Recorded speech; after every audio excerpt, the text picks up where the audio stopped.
오늘은 잠언 31장 1절 말씀부터 시작되겠습니다. 자, 잠언 31장 1절 본문을 보실까요? 르무엘 왕이 말씀한 바 곧 그의 어머니가 그를 훈계한 잠언이라. 먼저 원문을 보시면 이렇습니다. 왕 르무엘의 말들, 그의 어머니가 그를 훈계했던 마샤이니라. 이렇게 되어 있어요. 여기 보면 어떤 영역본에서는요, 그냥 왕이라고 되어 있지 않고 마샤 국의 왕, 이 나라 이름이 나와요. 마샤. 그래서 어떤 영어로 된 주석책을 보면 여기 르무엘이라는 사람을 마샤의 왕 이렇게 표현하기도 해요.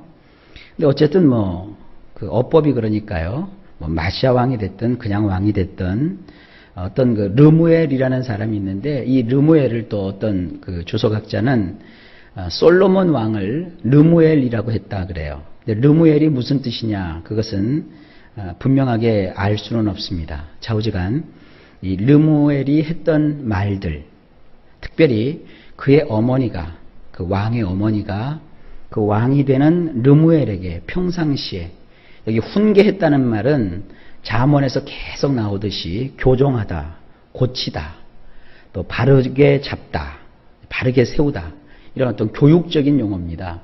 훈계하고 바르게 잡고. 여러분, 이 잠언을 우리가 쭉 보면서 부모가 자녀를 때리도록 되어 있나요? 절대 그렇게 되어 있지 않습니다. 유대인들은요, 오늘날 자녀들에게 절대로 채찍을 못 들게 해요. 회초리를 못 들게 해요. 근데 우리 성경의 어법상 그 번역을 하다 보니까 채찍을 들어서 자녀를 때리라, 이렇게 번역을 해놨어요. 그것에 대해서 제가 누차에 걸쳐서 말씀드렸어요. 우리 예수 믿는 분들은 자녀를 어떠한 이유가 되었든지 간에 매를 들어서 치면 안 됩니다.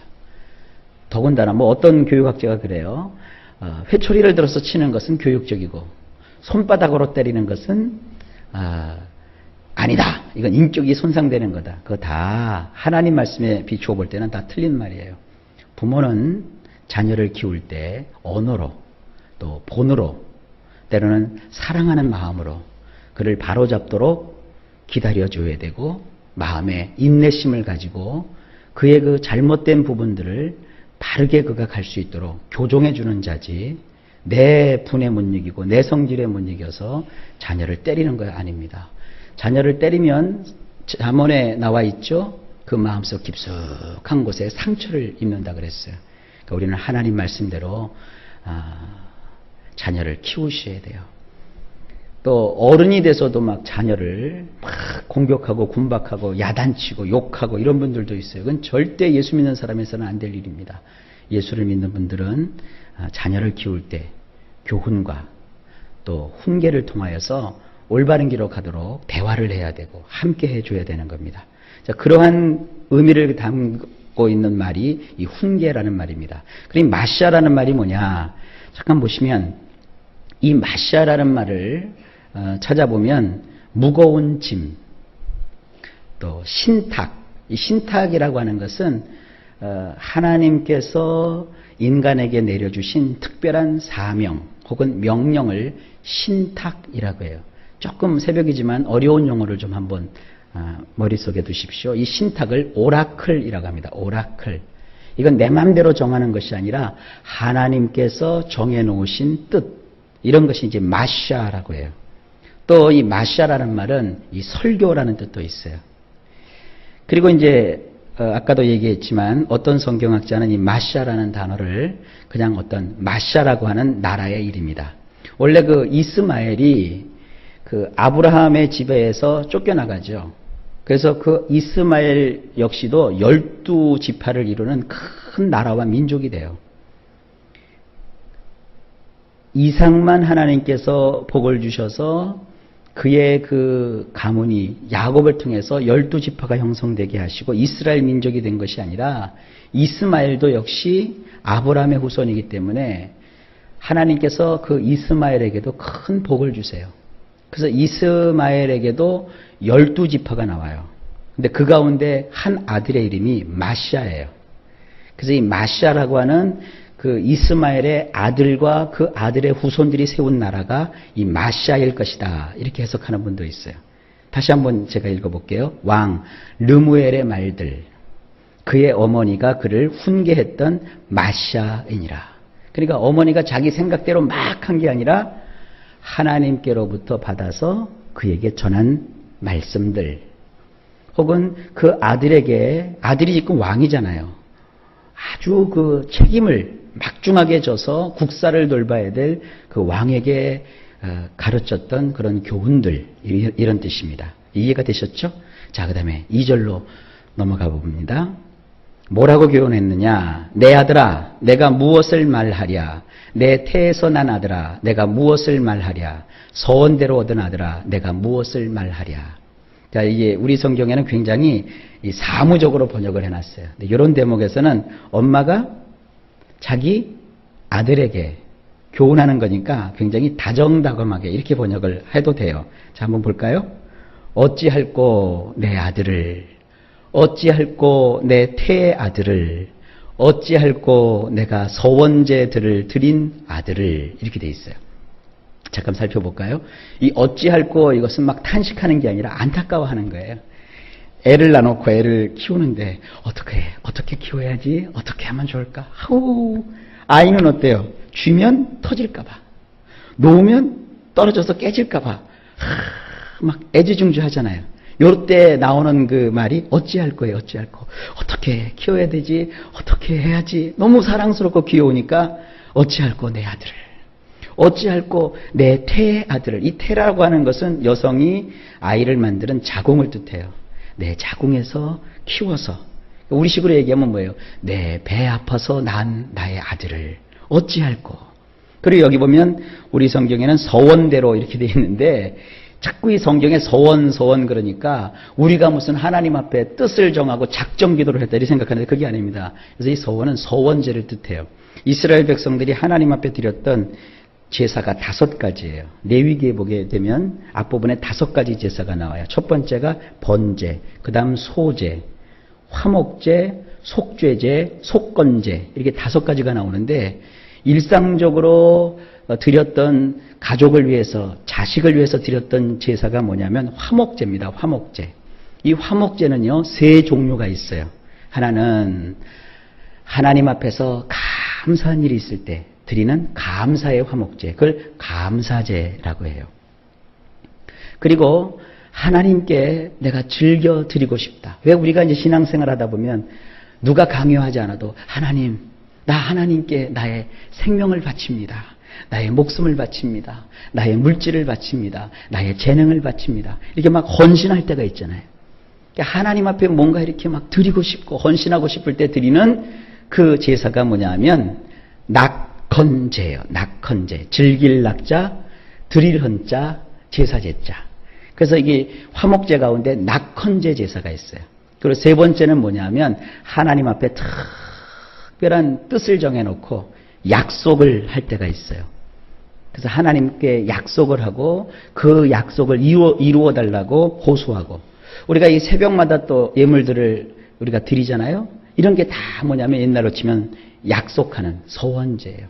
아들을 엄마가 품에 품고 이 아들의 미래를 하나님께 맡기며, 하나님, 내 아들이 뭐 아들인지 딸인지 배에서 뵀으니까 모르죠. 하여간 이 자식을 하나님 받으시고 이렇게 그의 인생 가운데 역사해 주십시오.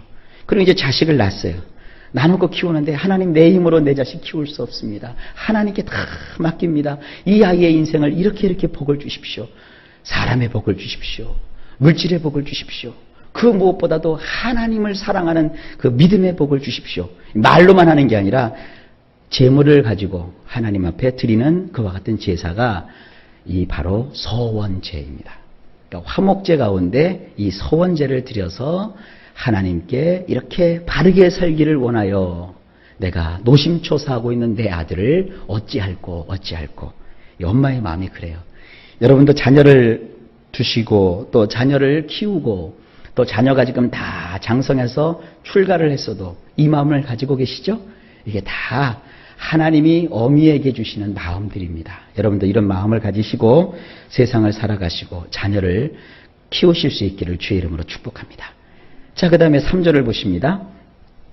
이제 엄마의 교훈이 나오는 거예요. 이제 하나님이 주시는 교훈이죠. 내 힘을 여자들에게 쓰지 말며 왕들을 멸망시키는 일을 행하지 말지어다. 원문은 어떻게 되었는가 궁금하시죠? 원문은 이렇게 되어 있습니다. 너는 내 힘을 여자들에게 쓰거나 내 수완을 부려 왕들을 쓰러뜨리려 하지 말거라. 그래서 힘이라고 하는 것은요, 가지고 있는 강력한 육체의 힘도 뜻하지만 재물, 또 어떤 사람과의 관계에서 얻게 되는 어떠한 힘, 이런 걸 다 뜻하는 말입니다. 그러니까 왕이 되면 권력과 권세를 그가 가지고 있잖아요. 그러면 왕은 사람도 옆에 있고 군사력도 옆에 있고 물질도 옆에 있단 말이에요. 그런데 그 힘을 여자들에게 쓰지 말라. 사실 성경은 보면 한 남자가 여러 여자들을 이렇게 찝적대는 걸 굉장히 금하고 계세요. 왕의 힘은 자기의 사리사욕을 채우고 자기의 육체의 쾌락을 채우는데 사용되어서는 안 돼요. 왕이 가진 힘은 백성들을 위해서 쓰라고 하나님이 주신 거예요. 나만을 위해서 쓴다면 이것은 하나님이 원치 않는 겁니다. 어떤 힘이 있을 때, 어떤 재물의 힘이 있고 사람의 힘이 있고 학식을 통하여서 가지게 되는 학력의 힘이 있을 때 이것을 나의 일신상의 안락과 평안을 위해서만 쓴다면 그것은 아니 될 얘기입니다. 바로 그런 뜻입니다. 그 다음에 수완을 부려서 꾀를 내어서 왕들을 쓰러뜨리려 하지 말거라. 왕이 되면 영토를 확장하고 싶고 왕이 되면 뭔가를 가지고 싶고 더 어떤 자기의 그 치세기 동안에 큰 업적을 남기려고 하죠. 그 업적을 남기는 건 좋다 이거예요. 근데 다른 나라 왕들을 호시탐탐 노려서 그들을 무너뜨리고 붕괴시키려고 하지 말아라. 파괴하는 인생이 되지 말아라 이겁니다. 이 세상의 나라와 나라의 경계선은 하나님이 정하시는 거예요. 일본 사람들이 아무리 뭐 독도를 저렇게 우겨도 하나님께서 우리 한국의 영토로 이렇게 오래전부터 금거 놓으셨단 말이에요. 저거를 침탈하고 침범하는 것은 하나님이 용납하지 않습니다. 보세요. 일본은 그 독도를 영해권을 주장하면 주장할수록 자기들 손해예요. 중국이 자꾸 지나온 날들의 과오를 생각하지 않고 백두산을 먹고 북한을 저렇게 약한 북한을 자꾸 충동질해서 지네들의 어떠한 그 욕심을 채우려고 자꾸 하다 보면 큰 나라지만 중국 저 자체를 하나님 그냥 두지 않습니다. 우리 세상을 살면서 나라와 나라의 경계, 지계표는 하나님이 정하시는 거고 우리 인간도 마찬가지예요. 자꾸 세상을 욕심을 부려서 살려고 하면 처음에는 뭐를 얻은 것 같지만 결국은 하나님이 원치 않는 것이기 때문에 그것이 이루어지지 않습니다. 어느 정상의 자리에 섰어도 그 가진 것을 다 놓쳐버리거나 다른 사람이 하나님이 예비하신 다른 사람이 그것을 차지하게 되는 거예요. 오늘을 만족하고 오늘을 기뻐하면서 하나님의 인도를 따라 살아가실 때 다 채워주세요. 넉넉하게 부어주세요. 그러니까 하나님 앞에서 주신 힘을 하나님의 영광을 위해서만 쓰시기를 예수님의 이름으로 축복합니다. 이게 너무 제가 확장돼서 얘기했지만 조그만 이 교회에서 한번 생각해 봅시다. 교회에서도 사람들이 힘을 갖게 돼요. 어떤 힘? 어떤 사람은 인간관계를 잘 맺어요. 어떤 사람은 다른 사람에 비해서 외모가 좋고 사람이 그를 따르고 물질이 있어요. 또 어떤 사람은 재능이 있어요. 그런데 자기가 하나님 뜻을 이루지 않고 자기 수완을 발휘하고 그리고 자기 꾀를 내면은 자꾸 어떻게 돼요? 사람끼리 이간질하고 가장 이 사탄이 쓰는 방법 중에 비열한 게 이간질이에요. 그리고 막 상대방의 마음을 이렇게 호려놓고 말이죠. 그리고 나서는 뒤돌아서 이렇게 뒷북치고 이렇게 하지 말라 이거예요. 그래서 우리는 깨끗하고 투명하게 서로 사랑하고 서로 이해하고 이해할 수 없을 때는 어떻게 돼요? 십자가 밑에 나와서 하나님께 구하고 이런 그 거룩한 삶을 여러분 하나님이 힘을 주셨을 때 그렇게 온전히 사용하시기를 그러면 복이 넘친다는 것을 깨달으시기를 바랍니다. 자, 그 다음에 4절 말씀입니다. 르무에라 포도주를 마시는 것이 왕들에게 마땅하지 아니하고 왕들에게 마땅하지 아니하며 독주를 찾는 것이 주권자들에게 마땅하지 않도다. 원문을 보실까요? 왕들에게 아닌 것이 있단다. 르무에라. 왕들에게 아닌 것은 잔치술을 마셔대는 것이란다. 또한 통치를 한다는 자들이 독주나 찾아대는 것이란다. 이게 우리 성경으로 보면 술 먹지 말라는 얘기구나 자꾸 이렇게 하는데, 다른 성경은 술을 마시지 말라 이렇게 되어 있지 않아요. 왜 마시지 말아야 되는지, 왜 술을 삼가해야 되는지 그 이유를 얘기하고 계세요. 나의 인생 가운데 스스로 자기 자신을 조절할 수 없을 때는 술을 금해야 돼요.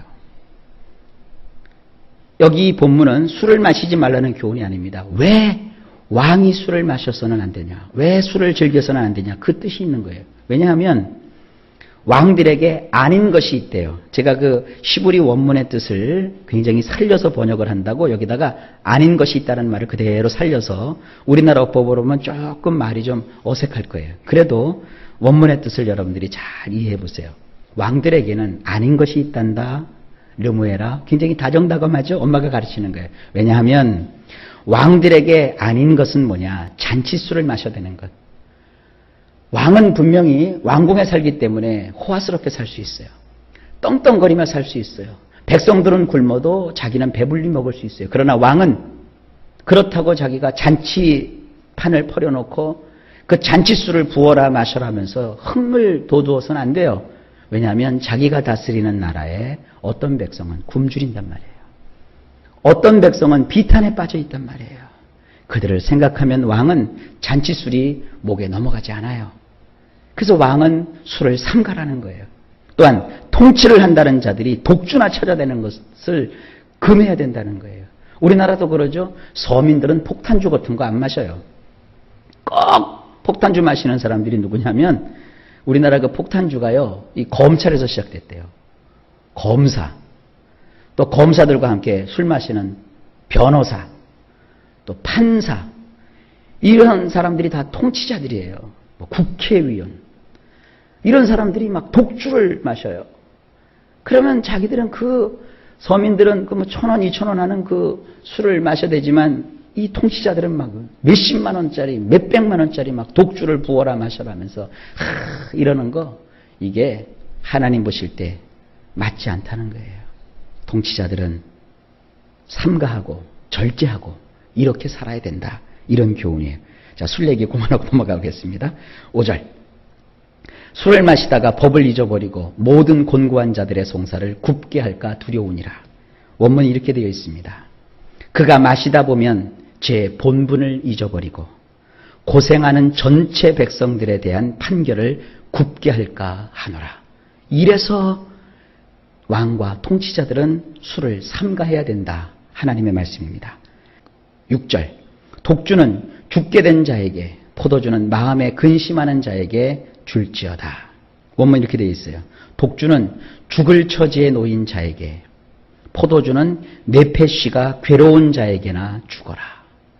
독주는 이 죽을 처지에 놓인 사람, 그래서 막 고통스럽고 이거 도대체 견딜 수가 없는 사람에게 독주를 처방해서 그가 그 독주에 취해서 차라리 그 고통을 느끼지 않는 이런 진통제 효과는 하는 것이고, 포도주는 이 네페시라고 하는 것은 뭡니까? 영혼이라는 뜻도 있지만 마음, 양심, 그리고 우리의 몸뚱아리, 이런 뜻도 다 이 네페시가 갖고 있다고 제가 누누이 말씀을 드렸어요.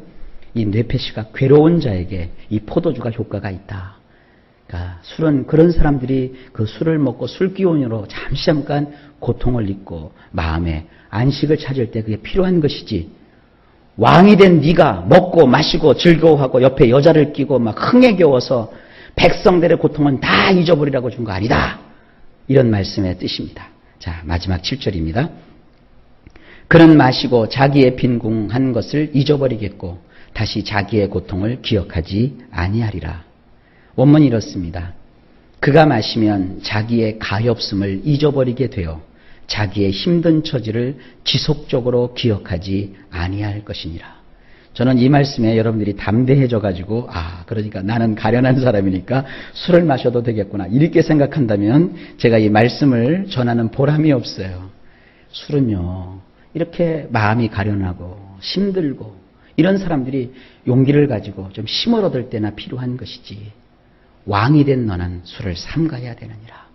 그래서 무엇에 전념하라는 거예요? 너에게 맡겨준 백성을 돌보는 일에 전념해야 되는 것이다.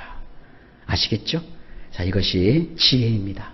저도 여러분도 이 지혜의 말씀을 잘 깨달으셔서 지금은 우리가 술 취할 때가 아니라 하나님의 영광을 위해서 자다가도 깨서 하나님의 일을 감당해야 될 때인 줄로 믿습니다. 오늘도 힘을 내시고 여러분들 분발하셔서 복된 날 되시기를 예수님의 이름으로 간절히 축복합니다.